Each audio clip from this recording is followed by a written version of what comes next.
এটা ছিল আমাদের এখানে আর একটা সরস্বতীর মণ্ডপ। দেখো মণ্ডপটা কত সুন্দর হয়েছে, একদম গেট থেকে শুরু করে একদম মণ্ডপ পর্যন্ত এত সুন্দর করেছে কাজ।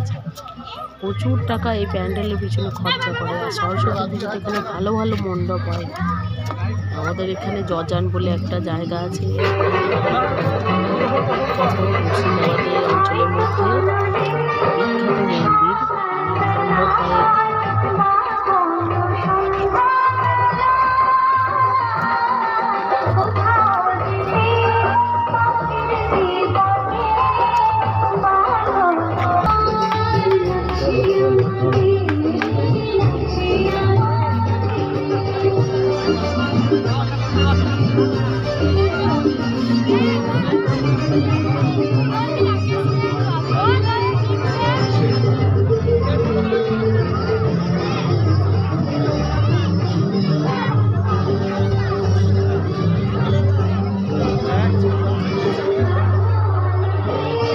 Tadi tindak